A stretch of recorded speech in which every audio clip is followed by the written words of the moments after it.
Welcome back to Noorlan IELTS Vocabulary. Day 3. Rise or shine, we will always be here waiting for you. Hope you guys doing the same and reciting, memorizing your IELTS vocabulary on a daily basis. Alright, let's go for this. Look at her. What's the hairstyle of her haircut? That is called bob cut. Bob, how do we spell it? Okay, bob cut. Her hairstyle is bob cut. And the slang, number 3 slang that we're going to learn today is Karen. What does Karen mean? Karen is a female name for sure. Normally,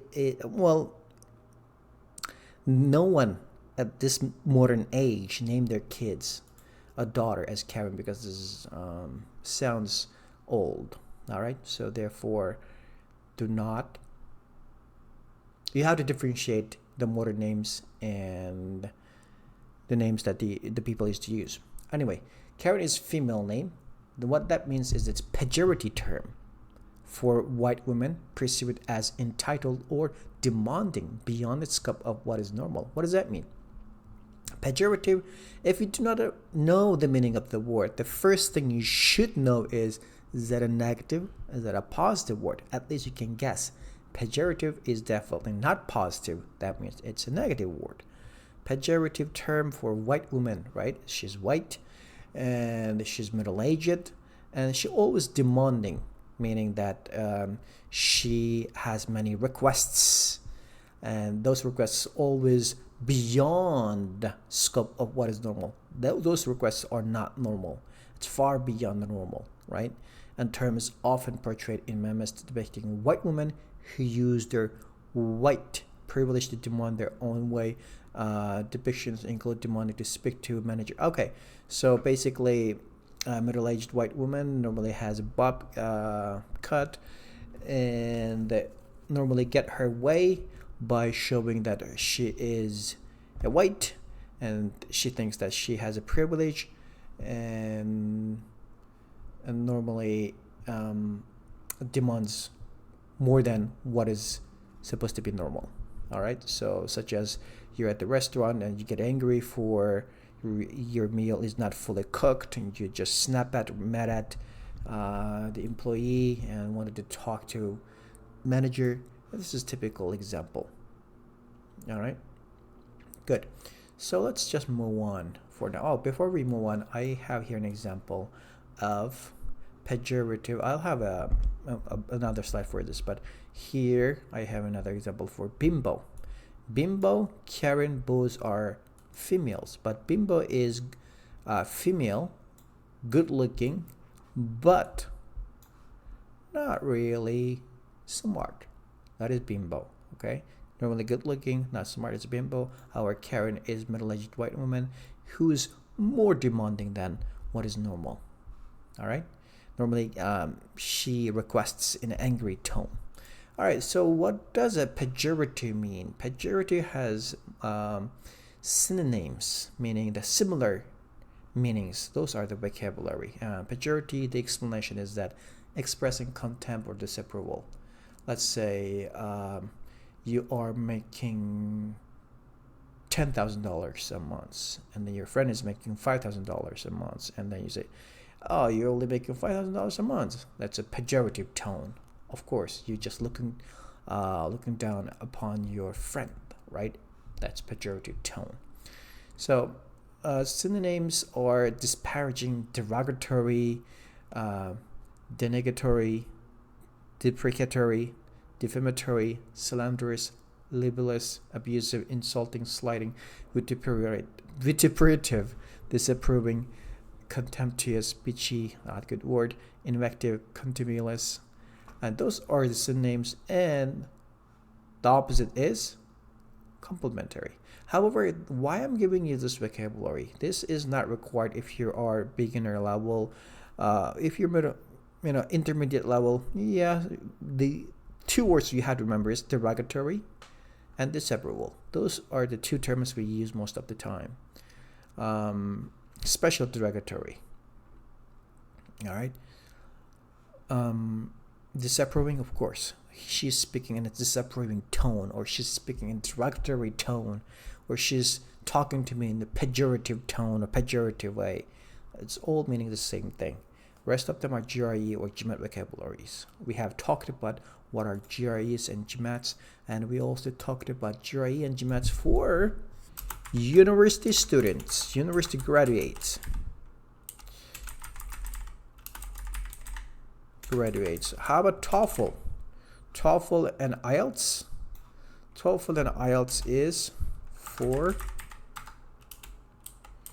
and test of application foreign language is for high school students.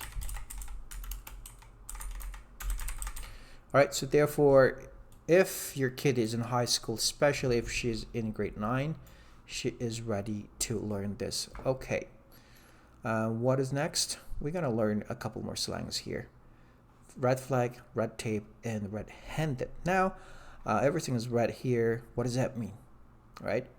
Let's just find out what does that mean here on next slide. Red flag. Is that A? Is that a B? Is that a C? We don't know. Let's just read. A says, of a person having been discovered in or just after the act of doing something wrong or illegal. So basically you are stealing, you're doing bad stuff, you're doing illegal stuff, and then you're caught. Is that a red flag? Not really. Is that red-handed? Probably. Is that red tape? No. So red-handed. If you are caught in the middle of doing something wrong, then you are caught red-handed, right? Such as you're stealing, you're checking out someone's phone, and then your friend just caught you. In that case, you were caught in red-handed. Next one, excessive bureaucracy or adherence to rules and formalities, especially in public business. Is that red flag or red tape? I think it's red tape. Red tape meaning that there are a lot of rules. For example, in order to get your passport, what do? You have to come to Canada to study. After you finishing your studies, you have to work 1 year, and then you apply for immigration, and then eventually you get your PR card, permanent resident card. Okay, this is important. What is a PR card? PR card versus green card. In America, they call it green card. But in Canada, we call it PR card, permanent residency card. Okay, so that's the difference between America and Canada. Another difference is that in Canada, you have to, in order to get your PR card, probably I should talk about this in another class, because this is gonna relate to a lot of issues and a lot of topics. All right. It's basically the same thing, but in America, they don't call it a PR. We call it a PR in Canada. All right. So basically, a lot of rules. Before you getting your passport, getting your PR, there are a lot of rules. You have to obey all of them. You got to take step by step to finish them, and eventually get your passport. That's a lot of bureaucracy in the middle. That's red tape. And red flag meaning a red flag used as a warning of danger. Okay, so therefore, red flag is a warning of danger. For example, you have a boyfriend, a girlfriend, and you suddenly notice that she or he started to smiling when she or he looks at the cell phone and spends a whole lot of time talking to someone on the phone. Then that's a red flag, meaning that that's danger. That's warning for you. Probably he or she is talking to someone else. All right. So that is red flag, and of course, I don't want that to happen to you. So integrate those into your speaking. That would be amazing. All right, it's gonna help you to improve your IELTS score.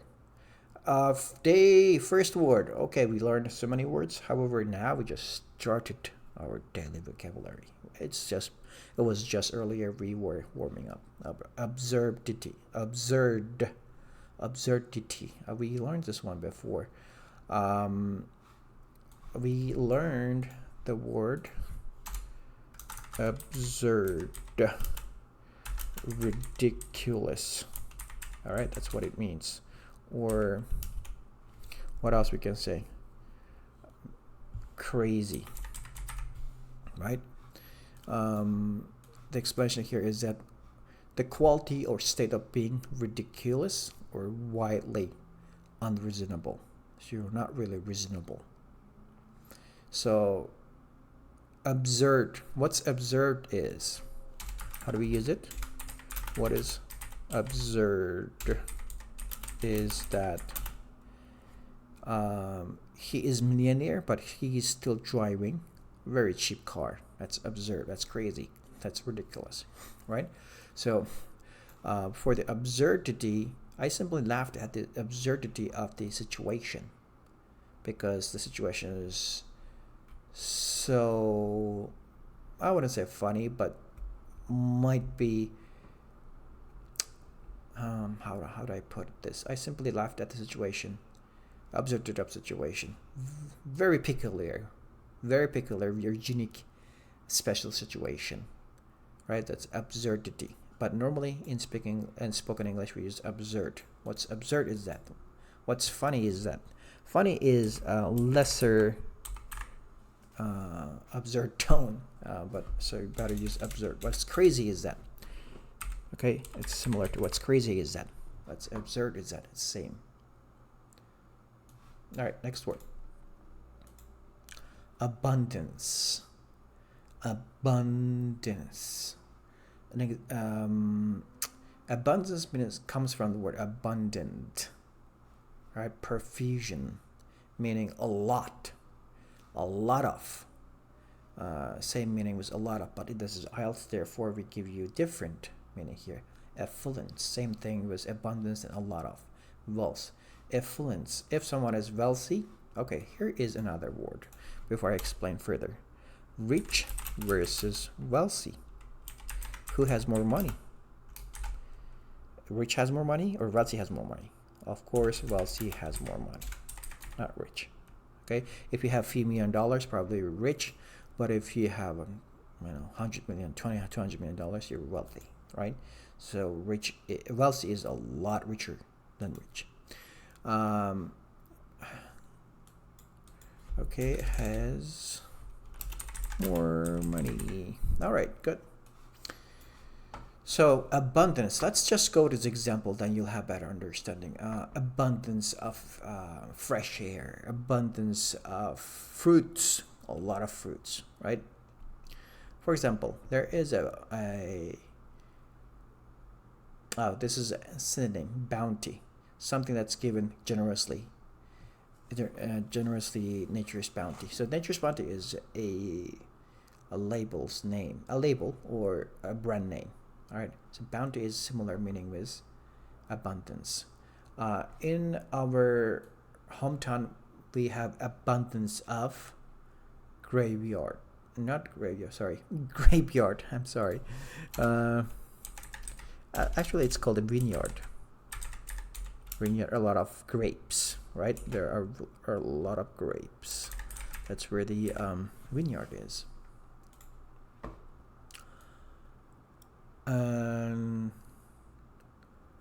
One thing that's lack of though, one thing we lack of is water. Our region is not abundant with water, but lack of water. Okay, so a life of abundance, meaning so you have a lot of money and you have good health, you can get whatever you want. That's abundance. All right, let's go on. Abuse, next word, abuse. What do we abuse is, we know the word use comes from the word use. What do we use? Are we using it the right way or wrong way? You are using something wrong way. Okay, that's abuse. For example, power. You are the leader, but you are using your power and to get more money. That's misuse your power. A right, misuse your right. You can right here meaning that everyone has right to vote, right? In Canada and America, I think let me just talk about Canada for now. In Canada, if you have PR card, you don't have right to vote. All right, but once you have what's going on. Once you have passport, then you have right to vote. So sometimes your rights are misused. Misuse, in other word, is that synonym. Misuse, you can say abuse, similar. All right. See, child abuse. You're treating child not in good manner. You're probably slapping the child, hitting the child, and cursing the child, and saying bad words to the child. That's child abuse. And physical abuse. What's physical abuse? You have a wife, or your friend has a wife, and then they started fighting. Fighting here meaning arguing. Eventually, that gets physical. That's physical abuse. Man hits a woman. That's physical abuse, right? Starting with argument, and that leads to physical abuse. All right. So that now we do that. No, that's not right. As a man, drug abuse and verbal abuse. Verbal. Okay, so verbal meaning related to speaking. All right, that's verbal. You say bad words to the child. That's both child abuse as well as verbal abuse. You're abusing the child verbally and physically, and that's not good, right? So overall, abuse here related to what? Misuse. We were talking about abuse, and then used misuse, and then now abuse. More examples. All right, let's move on. Academic paper, right? So if you're a researcher, then you write a paper. That's academic paper, and then your academic paper will be eventually published on journal. And academy, sometimes we say Noorlan Academy. That doesn't mean it's university. It doesn't mean a research center. It's a high school. Even high schools now call themselves as academy, right? So academic is different. Academic paper, something related to research and science. But academy is a place where research and studying is happening, right? All right, next one. Accede, meaning agree, assent, and concede. Accede, we don't really use that much, but however, agree, of course, and then we use assent. We use assent, concede. Okay, and we come to a consensus, meaning agree. Come to an agreement. Okay, so come to consensus. I'll give you another example, synonym for the consent. Do you consent? Normally we say, do you consent? Consent is more formal of saying agree. Okay, assent, concede, consent, concur. I am down with it. I consent. I agree. I consent meaning I agree.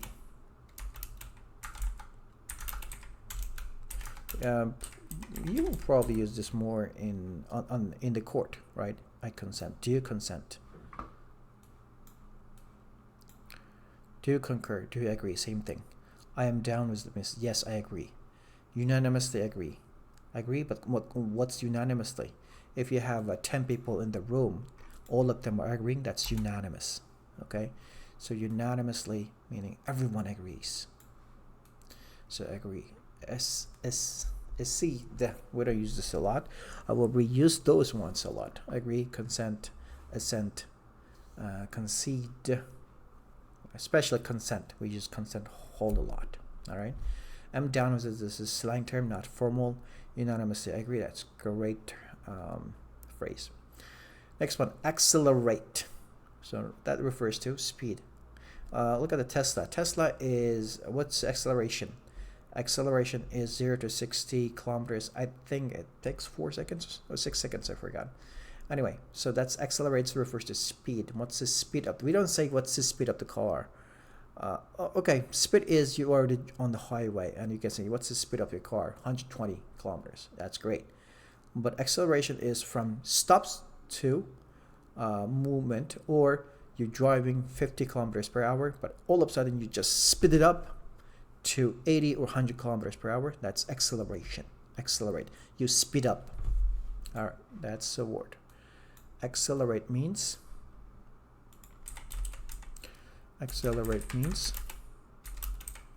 speed up. Normally we can use for accelerate your studying, accelerate your studying pace, or accelerate your car. Can you accelerate a car? I'm gonna be late, right? All right, good. Let's move on to the next one. Access, sudden access of wealth, paying for access to the internet. All right, so access has many meanings. Sudden access to access meaning you don't have the wealth before, you don't have the money. All of a sudden, you hit the jackpot. You bought a lottery ticket, right? And then you won, let's say $10 million. Couldn't even spell million, therefore I shouldn't be winning. $10 million, and then all of a sudden now you have cash, a lot of cash, right? That's excess. Now you have it, basically have. All of a sudden you have a lot of money or a lot of wealth. Paying for access to internet, meaning that if you don't have internet, you don't have access, right? You want us to pay? Yes, you can have it. That's have. You're paying for having internet, same thing. Where can I access to this building? Entrance. All right, so access has different meanings. Access has meaning have entrance of the building. All right, how can I access this building? Or basically you're asking where's the entrance? All right, accessible, approachable. Some people are very accessible, meaning whenever I call my tech lead, she is quite quick to respond me.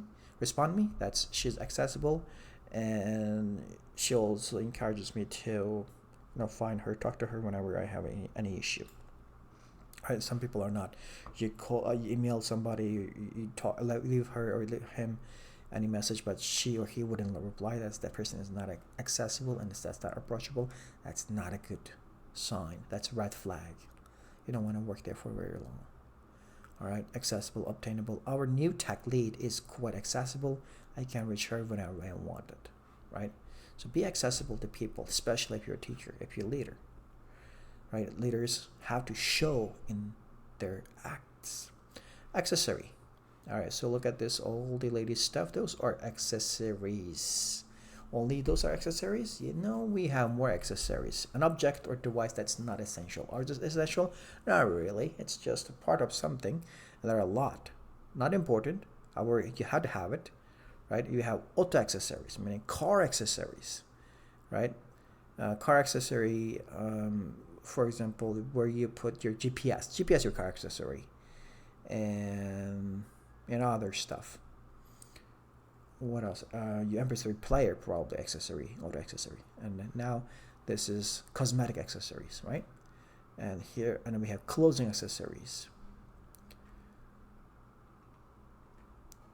A thing of secondary or lesser importance. That means adjunct. Adjunct. That means secondary, not that important. We have adjunct professor and professor. You have to differentiate that. All right, so here are women's accessories. Cosmetics accessories, and those are accessories that you use on a daily basis. Your phone is your accessory, your headphone, earphone, right? SD cards, USB, cell phone. This is VR glass, I think. Virtual reality. VR. Meaning virtual reality. Not real. Not real, right? Okay. Let's move on. All right, inflation. Is inflation good or bad? So that's end of our vocabulary for today. However, let's just study something good. Is inflation good or bad? I think every single country is now being impacted by inflation of what's happening in US, because US has exported all this inflation because everyone's economy is now somehow linked to US dollars. That's why now our world is thinking about coming up another currency, BRICS country. Right, BRICS countries is Brazil, Russia, India, China, and what's S? South Africa, I think. Those are coming together and trying to have their own currency.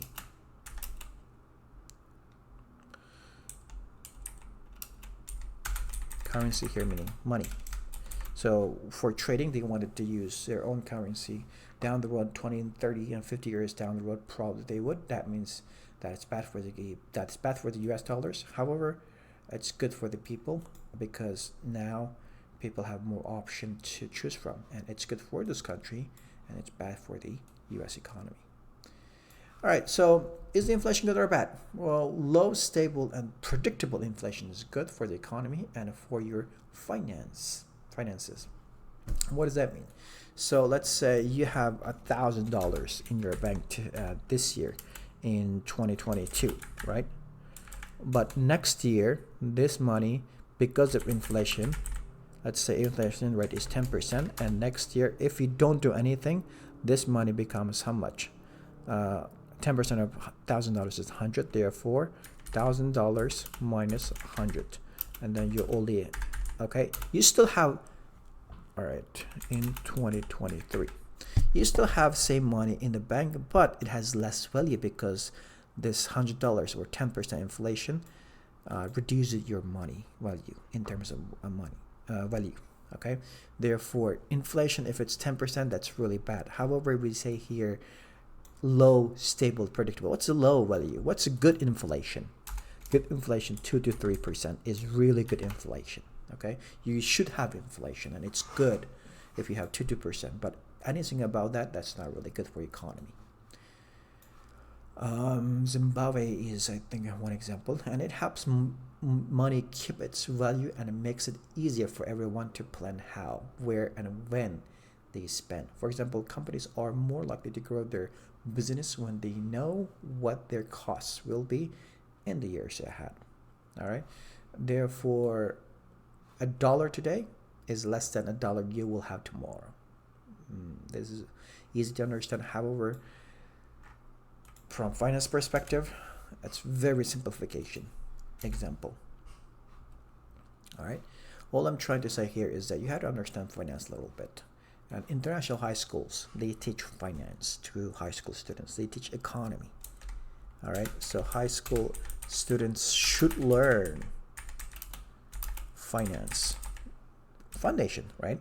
Foundation level finance, economics. We have macro and macroeconomics and international business. Those things high school students should learn and must learn, but unfortunately a lot of countries, they don't teach those to the students. And one more thing they should know is computer science or coding. These are new standards for high schools. All right, must have. Doesn't matter what they'll do in the future, they have to know all these things. Coding is now like driving a car back in 2000. Back in 2000, driving a car is really something, but now not really, right? But now coding is really something, but after 20 years, everybody will know coding. All right, the same thing with finance. All right, so let's go on. And the United States inflation rate was almost 10%, I think 9.6% in, I think it's June or something, I forgot, June or July, I forgot the months, right? When inflation is high, it's not good for the economy. So whenever you see inflation is picked here, that something happened to the US economy, not good. All right, 2000, we know 2009. 2009 is something here, it's negative. It's negative here. Japan has negative interest rate. That would be interesting. They have negative interest rate. What does that mean? Okay, I should give you guys an homework. What is negative interest rate? What is negative interest rate, is it good or bad? Why? All right, you should really Google if you like to know more about finance, more about investment. You should learn. Also, if you want to prepare for your IELTS, you have to know somehow a little bit of this and that, and this will help you to answer topics better in part 3, speaking part 3. All right, what if the examiner asks you, do you think inflation is good? And what would you do if you don't have a background knowledge? Then you would basically just freeze, right? Therefore, it's just type this on the Google and find out and read. All right, I'm not going to tell you the answer. Okay, overall, that's it. And let me know if you have questions. And always stay safe.